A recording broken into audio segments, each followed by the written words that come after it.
सभी को वैशाख पूर्णिमा व्रत की हार्दिक शुभकामनाएं। आज मैं आपको सुनाऊंगी वैशाख पूर्णिमा व्रत के दिन सुनी जाने वाली कुछ पौराणिक कथाएं। सबसे पहले आपको सुनाते हैं सत्य भगवान की कहानी। एक गांव में दादी पोती थी जिनके यहाँ सत्य भगवान की कहानी सुनने का नियम था। एक कलश में जल भरकर और पुष्प रखकर वह कहानी कहा करती थी। सत्य भगवान का नाम लेकर अर्घ दिया करती थी। एक दिन जब पोती अपने ससुराल वापस जाने लगी, तब दादी ने उसे केवल एक कलश में जल भरकर और कुछ फूल रखकर दे दिए और उसके अलावा कुछ भी नहीं दिया। कहने लगी कि बेटी, कहानी के नियम कभी भी मत छोड़ना।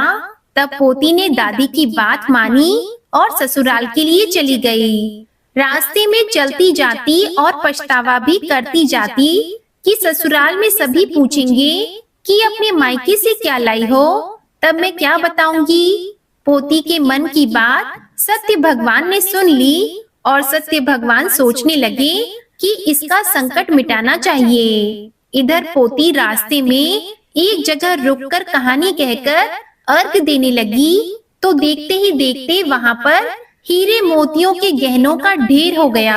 अब वह खूब गहना पहन ओढ़कर अपने ससुराल पहुँची। ससुराल पहुँची तो अपनी बहू के ठाट बाट देखकर ससुर जी सासू माँ से कहने लगे कि यह तो बहुत बड़े घर की बेटी है, बहुत सारा धन साथ लेकर आई है। और कहने लगे कि पड़ोसन के घर से मूंग भात बनाकर लाओ और बहू की खातिरदारी कराओ। बहू बोली, माँ जी, मेरे कलश में जो जल है इससे ही बनाओ। अब मूंग भात पड़ोसन से लाकर चढ़ाएं। देखते ही देखते थोड़े से मूंग भात पूरी तरह से बर्तन में भर गए और बर्तन लबालब भर गया। इसके साथ ही तरह तरह की मिठाइयाँ भी हो गई। अब सासू माँ अपनी बहू से कहने लगी कि बहू, आओ और भोजन कर लो। तब बहू ने कहा, सासू माँ, आपने तो भोजन नहीं किया, तो मैं भला कैसे पहले भोजन कर लूं? और मेरा तो सत्य भगवान की कहानी कहने और सुनने का नियम भी है, इसलिए मैं तो कहानी कहे और सुने बिना कुछ भी नहीं खा सकती हूँ। तो सासू माँ ने कहा, बहू, तुम अपनी कहानी सुनाओ, हम सब सुनेंगे। अब बहू ने कहानी कही, सबने कहानी सुनी तो उसके घर में धन का ढेर लग गया। सासू माँ सभी को सत्य भगवान का प्रसाद बांटते हुए घूमने लगी तो पड़ोसन ने देखा। वह कहने लगी, अभी तो थोड़ी देर पहले मेरे घर से मूंग भात उधार मांगकर लेकर गई थी, इतनी देर में इतना धन कहाँ से लाई? तब उसकी सास बोली कि मेरी बहू सत्य भगवान की कहानी कहा करती है और यह सब सत्य भगवान की कृपा से ही हमें मिला है। हे सत्य भगवान जी, जैसा आपने सासू माँ की बहू को दिया वैसा ही सभी परिवारजनों को देना। इस कथा को कहते, सुनते और हुंकारा भरते सभी भक्तों के घर में धन और अन्न के भंडार भरना। अब सुनिए पूर्णिमा व्रत की कुछ अन्य कथाएं। भगवान दत्तात्रेय ब्रह्मा, विष्णु और महेश के संयुक्त अंश से मिलकर उत्पन्न हुए थे। उनके 3 सिर और 6 हाथ हैं और इनमें ब्रह्मा, विष्णु और महेश की शक्तियाँ और गुण समाहित हैं। सतयुग की बात है, एक बार देवर्षि नारद जी पृथ्वी पर भ्रमण करके भगवान शंकर, विष्णु जी और ब्रह्मा जी से मिलने स्वर्ग लोक गए, किंतु उनकी भेंट वहाँ पर त्रिदेवों में से किसी से भी नहीं हुई और महर्षि देवर्षि की भेंट त्रिदेवियों अर्थात त्रिदेवों की पत्नियां देवी लक्ष्मी, पार्वती जी और सरस्वती जी से हो गई। नारद जी ने तीनों देवियों को प्रणाम किया।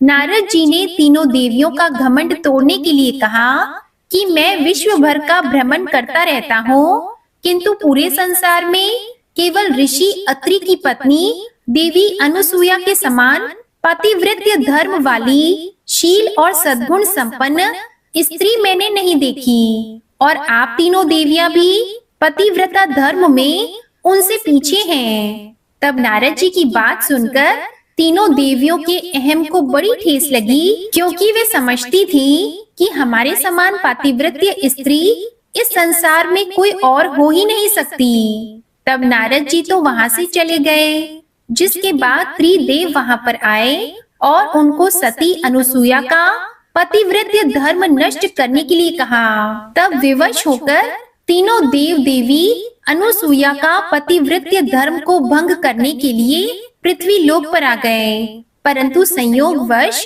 त्रिदेव एक ही समय पर ऋषि अत्रि के आश्रम में आ पहुँचे। तीनों देवताओं का एक ही उद्देश्य था, केवल अनुसुईया के पातिव्रत्य धर्म को नष्ट करना।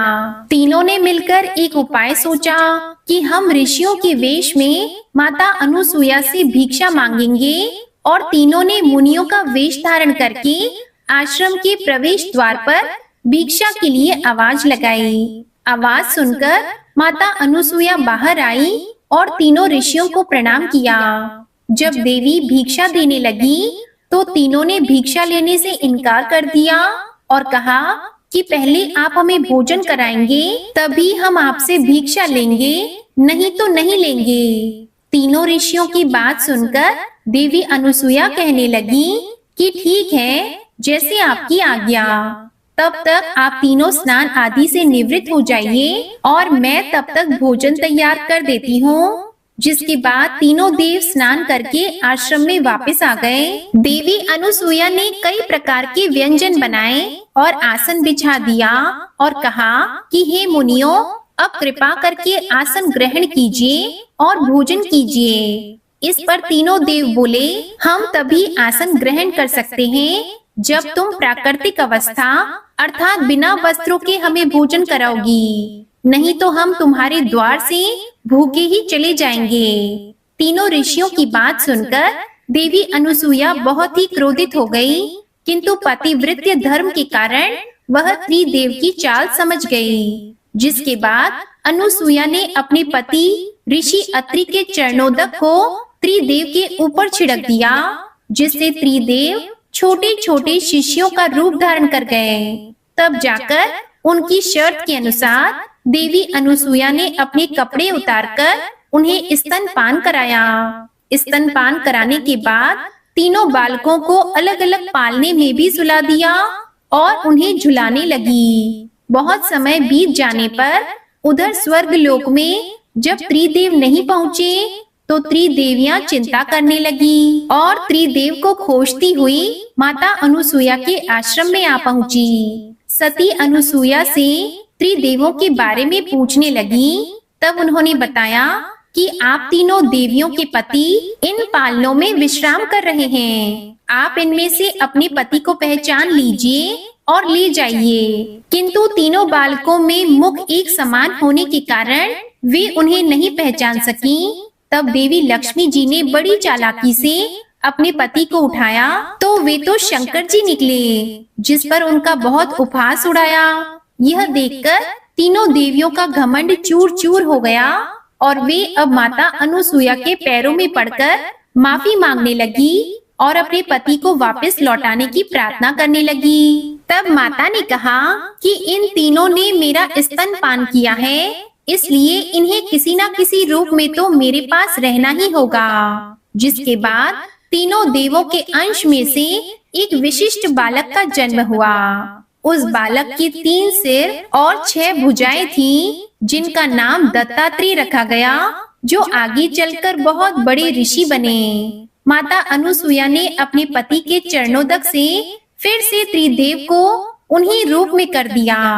तब त्रिदेव ने उन्हें प्रणाम किया और देवी अनुसुईया से कहा कि आज से आप ही हमारी माता के रूप में जानी जाएंगी। ऐसा कहकर त्रिदेव अपनी अपनी पत्नियों सहित स्वर्गलोक को वापस चले गए। अब सुनिए 32वीं पूर्णिमा की कथा। द्वापर युग में एक बार यशोदा जी ने भगवान श्री कृष्ण से कहा, हे कृष्ण, तुम तो सारे संसार के रचयिता और पालनहार हो। आज कोई ऐसा उपाय मुझसे कहो जिसे करने से स्त्रियों को सुख और सौभाग्य की प्राप्ति हो और उनकी सभी मनोकामनाएं भी पूर्ण हो जाएं। तब श्री कृष्ण कहने लगे, हे माते, मैं आपको एक उपाय विस्तार पूर्वक बताता हूँ। सौभाग्य की प्राप्ति के लिए सभी स्त्रियों को 32वीं पूर्णिमा का यह व्रत अवश्य ही करना चाहिए। श्री कृष्ण ने कहा कि इस धरती पर एक राजा चंद्रहास की अनेक प्रकार के रत्नों से परिपूर्ण कार्तिका नाम की नगरी थी। वहाँ पर धनेश्वर नाम का एक ब्राह्मण था। उसकी पत्नी अति सुशील और रूपवती थी। दोनों ही इस नगरी में बड़े प्रेम के साथ रहते थे। घर में धन धान्य की कोई कमी नहीं थी। उन्हें केवल एक ही दुख था कि उनकी कोई संतान नहीं थी। इस कारण वे दोनों पति पत्नी हमेशा दुखी रहा करते थे। एक समय एक तपस्वी उस नगरी में आया। वह तपस्वी उस ब्राह्मण के घर को छोड़कर अन्य घरों से भिक्षा लेकर भोजन किया करता था। एक दिन हमेशा की तरह वह तपस्वी भिक्षा में मिले हुए अन्न को प्रेम पूर्वक खा रहा था कि धनेश्वर ने योगी का यह सब काम देख लिया। धनेश्वर योगी के पास आया और हाथ जोड़कर कहने लगा, महात्मा, आप सभी घरों से भिक्षा लेते हैं, परंतु मेरे घर की भिक्षा आप कभी नहीं लेते, इसका क्या कारण है? तब योगी महाराज ने कहा कि निसंतान के घरों की भीख पतित के अन्न के समान होती है, और जो पतित का अर्थात पापियों का अन्न खाता है वह स्वयं भी पापी हो जाता है। क्योंकि तुम निसंतान हो, इसलिए पतित हो जाने के भय से मैं तुम्हारे घर की भिक्षा नहीं लेता हूँ। धनेश्वर यह बात सुनकर अपने मन में बहुत दुखी हुआ। हाथ जोड़कर योगी महाराज के पैरों में गिर पड़ा और कहने लगा, महाराज, अगर ऐसा है तो आप ही मुझे पुत्र प्राप्ति का कोई उपाय बताइए। आप तो सर्वज्ञ हैं, मुझ पर अवश्य ही कृपा कीजिए। मैं संतान न होने के कारण अत्यंत ही दुखी हूँ। कृपया आप मेरे इस दुख को दूर कीजिए।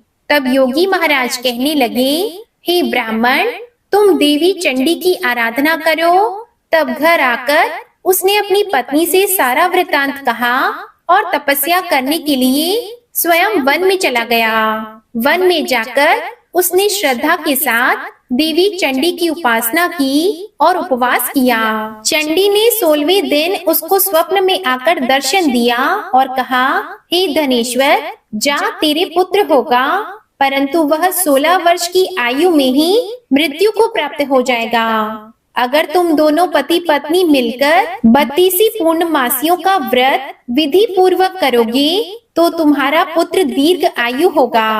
प्रातः काल होने पर इसी स्थान के पास ही तुम्हें एक आम का वृक्ष दिखाई देगा। उस पर चढ़कर एक फल तोड़कर तुम जल्दी अपने घर को चले जाना और अपनी पत्नी को वह फल खिला देना।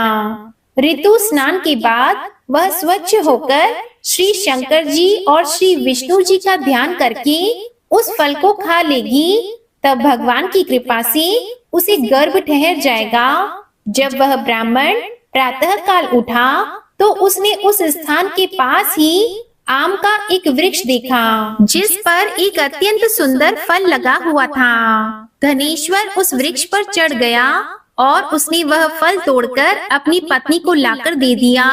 उसकी पत्नी ने अपने पति के कहे अनुसार उस फल को खा लिया और वह गर्भवती हो गई। देवी की असीम कृपा से उसे 9वें महीने बाद एक सुंदर पुत्र प्राप्त हुआ, जिसका नाम उन्होंने देवी दास रखा।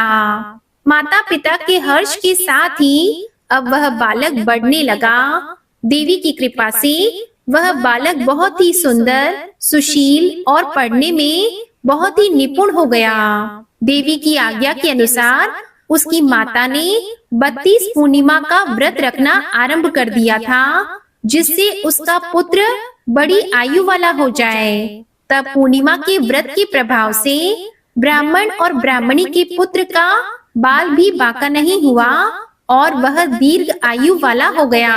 उसका विवाह होने पर वह भी अपनी पत्नी के साथ मिलकर पूर्णिमा का व्रत रखने लगा और सच्चे मन से भगवान विष्णु, भगवान शिव और देवी चंडी की उपासना करने लगा।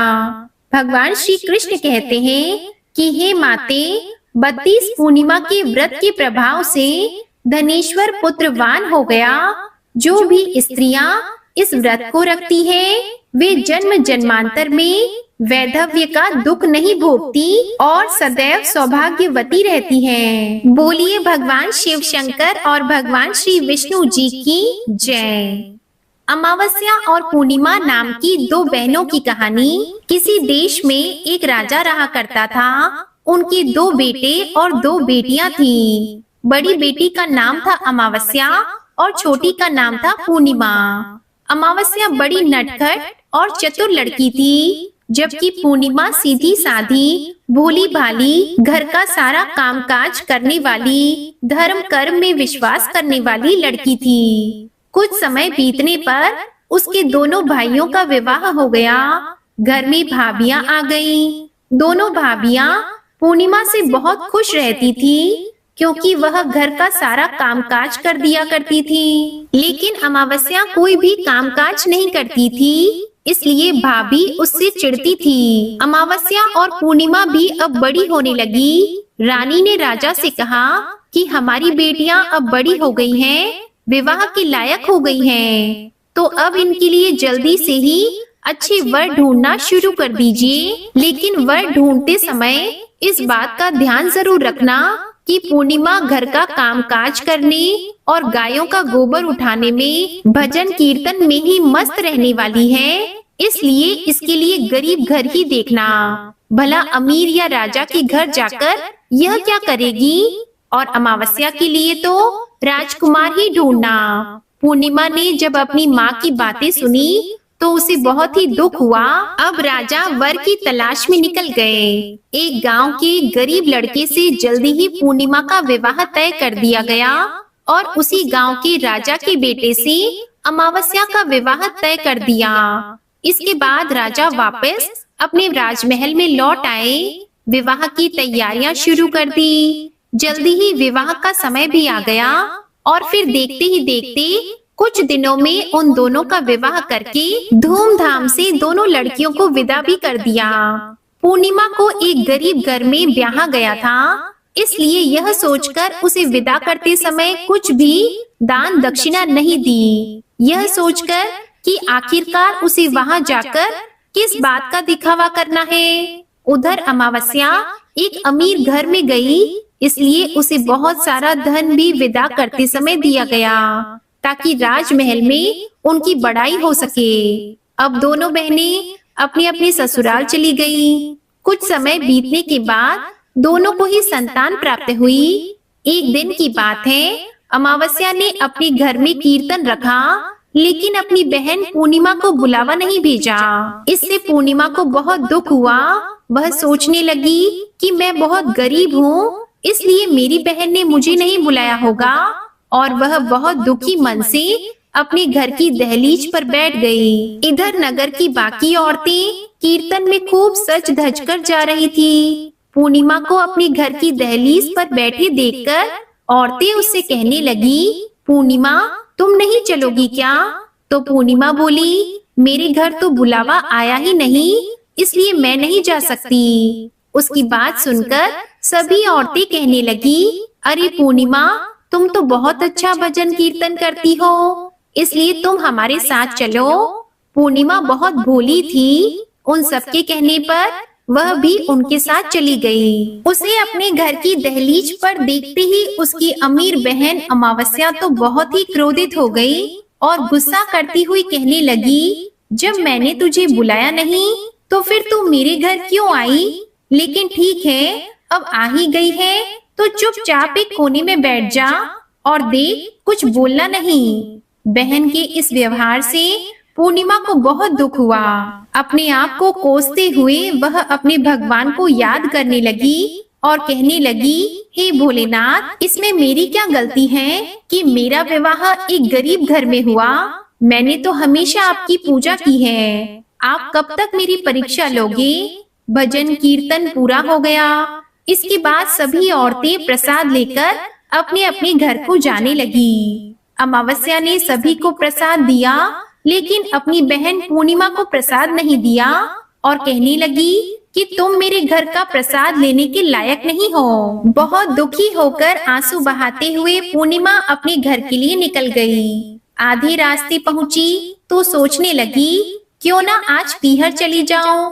माँ और भाभीयों से बात करूंगी तो शायद मन थोड़ा हल्का हो जाएगा। यह सोचकर वह पहले अपने घर गई, पति और बच्चों को भोजन कराया, फिर पति से आज्ञा लेकर सुबह जल्दी लौटने का कहकर वह अपने पीहर के लिए निकल गई।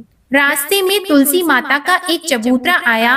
वहाँ पर एक बूढ़ी माई बैठी हुई थी। उसे देखकर पूर्णिमा से कहने लगी, बेटी, मेरा चबूतरा बहुत गर्म हो रहा है और मुझे बैठने में बहुत दिक्कत हो रही है।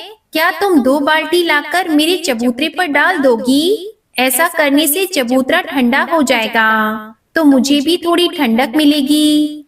पूर्णिमा ने बहुत खुश होकर 2 बाल्टी पानी लाकर वहाँ पर डाल दिया।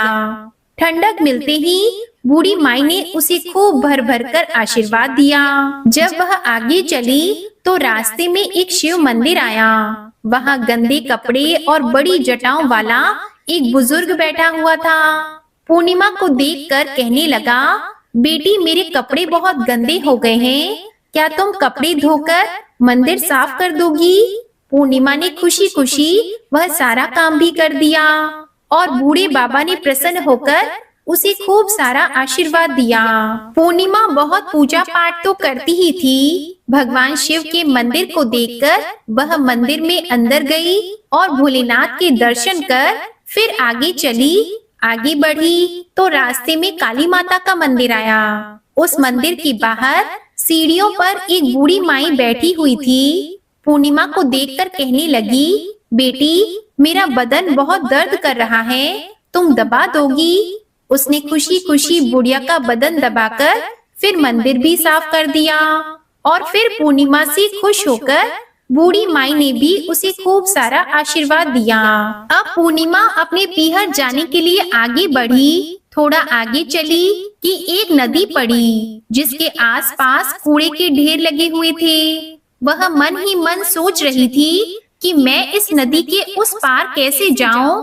तभी एक बुढ़िया माई आई और बोली, बेटी, यहाँ पर बहुत कचरा पड़ा है, क्या तुम इस कचरे को हटाने में मेरी सहायता करोगी? पूर्णिमा को दूसरों की सहायता करने में बहुत ही आनंद आता था।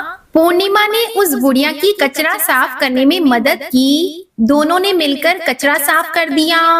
काम होने के बाद बुढ़िया ने देखा कि यह तो बहुत उदास लग रही है, तो बुढ़िया ने बहुत प्यार से पूछा, बेटी, तुम इतनी उदास क्यों हो? तब पूर्णिमा कहने लगी, माँ जी, मैं तो सोच रही हूँ कि अब मैं नदी पार कैसे करूँगी। तब बुढ़िया कहने लगी, बेटी, इसमें परेशान होने की क्या बात है? उस फूल भरी नाव में बैठकर चली जाओ, वापस भी इसी नाव से आ जाना। बुढ़िया की बात मानकर पूर्णिमा उस नाव में सवार होकर अपने पीहर चली गई। पहुंची तो सभी ने खूब आदर किया।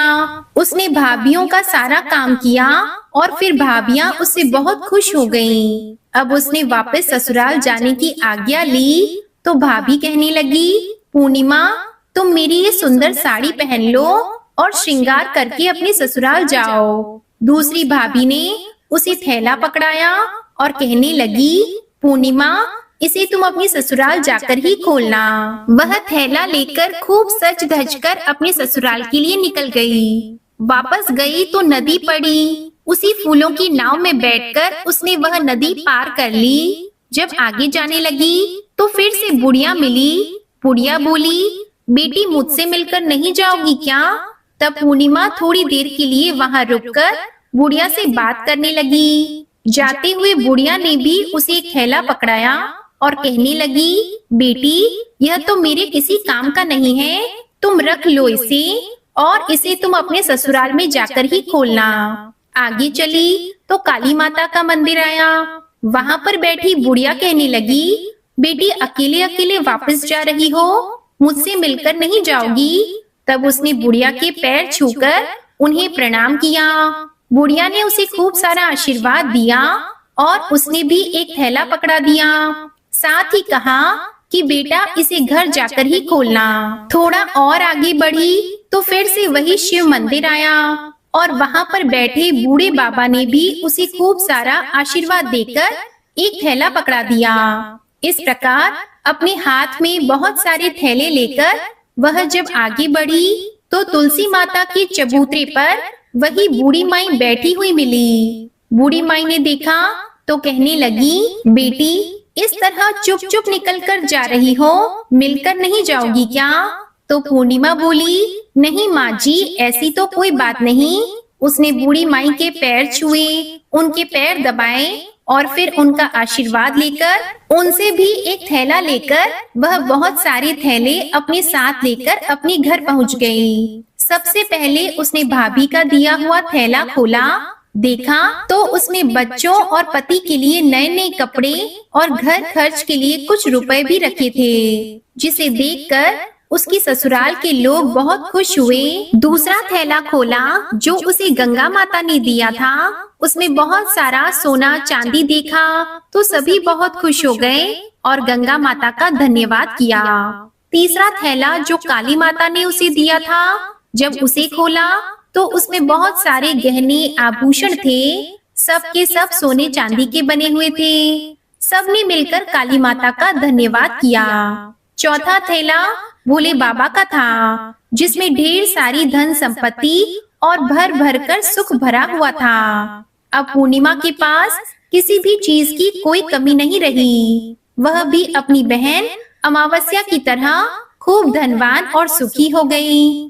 पांचवा थैला खोला तो उसमें तुलसी माता का दिया हुआ बहुत सारा आशीर्वाद, गहने और सुख भरा हुआ था। यह सब पाकर उसने तुलसी माता को भी धन्यवाद किया और वह अब गरीब नहीं रही। पूर्णिमा ने भी अब जल्दी ही अपने घर में कीर्तन रखवाने की सोची। उसने अपने नगर की महिलाओं को कीर्तन का बुलावा भेजा, साथ ही अपनी बहन अमावस्या को भी बुलाया। कीर्तन का दिन आया तो सभी कीर्तन करने के समय पर पहुंच गए। अमावस्या अपनी बहन पूर्णिमा का घर देखने की इच्छा से आई कि वह तो गरीब है, कहां से कीर्तन करेगी। वहां पहुंची तो वहां का ठाट बाट देखकर हैरान रह गई। पूर्णिमा से पूछने लगी, बहन कल तक तो तुम्हारे घर कुछ नहीं था, आज इतना सारा सब कुछ कहां से आ गया? पूर्णिमा बहुत भोली भाली थी, उसने सारी बात सच बता दी। सुनकर अमावस्या के मन में लालच भर गया। वो भी अपने पति की आज्ञा लेकर अपने पीहर चल दी। जब आगे चली तो रास्ते में तुलसी माता का चबूतरा आया। वहां पर बुढ़िया बैठी थी। बुढ़िया ने भी उससे वही बात कही। अमावस्या बोली, मैंने नए वस्त्र पहन रखे हैं, ये वस्त्र खराब हो जाएंगे और मैं तुम्हारी कोई सहायता नहीं कर सकती। ऐसा कहकर वह आगे चली गई। आगे गई तो शिव मंदिर पर एक बूढ़े बाबा बैठे थे। उसे देखकर बाबा ने भी वही बात कही जो पूर्णिमा से कही थी। तो अमावस्या कहने लगी, मैं मैले कुचले लोगों से बात नहीं करती, और ऐसा कहकर वह गुस्से में आगे बढ़ गई। आगे पहुंची तो काली माता के मंदिर पर एक बूढ़ी माई बैठी हुई थी। उससे भी अमावस्या कहने लगी, मैं किसी के पैर नहीं दबा सकती। ऐसा कहकर वह फिर आगे बढ़ गई। आगे बढ़ी तो एक नदी पड़ी। नदी के इस पार ही उसे एक बूढ़ी माई मिली, जिसने अमावस्या से भी नदी के आसपास का कचरा साफ करवाने में मदद मांगी।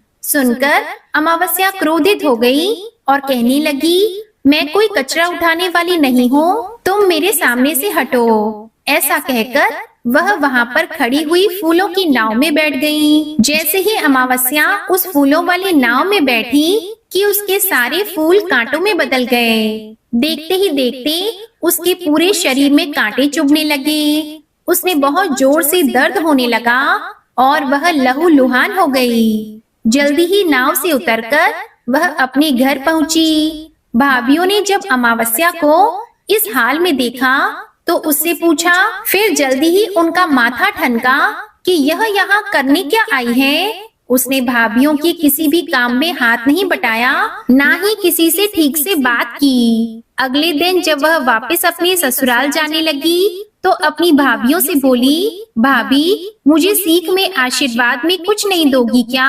भाभी बोली, दीदी आप तो बहुत नाजुक हैं, आप भारी वजन उठाकर कैसे ले जाएंगी? आप जाइए, हम आपके घर तक पहुंचा देंगे। तब वह खुश होकर आगे निकल गई। आगे नदी पार करने पर बूढ़ी माँ से बोली, तुम मुझे कुछ नहीं दोगी क्या? तो बूढ़ी माई कहने लगी, बेटी मैं तो सबको देती रहती हूँ, तुम घर जाओ, मैं तुम्हारा सामान तुम्हारे घर पहुँचा दूंगी। इसी प्रकार रास्ते में मिलने वाले बूढ़े बाबा और सभी बूढ़ी माई ने भी उससे इसी प्रकार कह दिया कि तुम घर पहुँचो और हम तुम्हारा सामान तुम्हारे घर पहुँचा देंगे। सुनकर वह बड़ी खुशी खुशी अपने घर आ गई और सामान का इंतजार करने लगी। जैसे ही घर पहुँची तो उसने देखा कि उसके आंगन में 5 थैले भरे रखे थे। वह बहुत खुश हो गई। उसने सोचा, अब तो मैं अपनी बहन से भी अधिक धनवान हो जाऊंगी। जैसे ही उसने वह थैले खोलकर देखा तो उसमें से किसी में कीड़े मकोड़े, कांटे, सांप और किसी किसी में मिट्टी, कंकड़, पत्थर आदि भरे हुए थे। यह देखकर वह तो बहुत दुखी और निराश हो गई। फिर वापस जल्दी से अपनी बहन पूर्णिमा के घर गई, उसे सारी बात बताई। सारी बात सुनने के बाद पूर्णिमा अपनी बहन से बोली, बहन तुम्हें रास्ते में जितने भी लोग मिले थे उन सबकी सेवा करनी चाहिए थी। बिना कर्म और सेवा के कभी सुख नहीं मिलता। यह सुनकर वह बहुत शर्मिंदा हुई। अपनी बहन को निराश और दुखी देखकर उसकी बहन पूर्णिमा कहने लगी कि बहन तुम अपने जीवन में 3 बातों को सदा याद रखना। अमावस्या की पूछने पर उसने बताया कि ईश्वर से सभी के लिए दया मांगो, सभी के लिए सुख संपत्ति मांगो और भगवान भोलेनाथ के मंत्र का जाप करते रहो। इससे तुम्हारे जीवन के सभी दुख, सभी दर्द और सभी कष्ट नष्ट हो जाएंगे और तुम्हारे मन को शांति मिलेगी। इसके साथ ही तुम्हें भरपूर आशीर्वाद भी मिलेगा। तब अपनी बहन के कहे अनुसार उसने भी इस बात का सदा जीवन में ध्यान रखा और वह भी दूसरे लोगों की सहायता करने लगी। प्रेम से बोलिए भगवान भोलेनाथ और भगवान श्री हरि विष्णु जी की जय। आप सभी को ये कथाएं पसंद आई हो तो इस वीडियो को लाइक करके शेयर कीजिएगा और हमारे चैनल अमृत संसार को सब्सक्राइब करना बिल्कुल मत भूलिएगा। जय जय श्री राधे कृष्णा।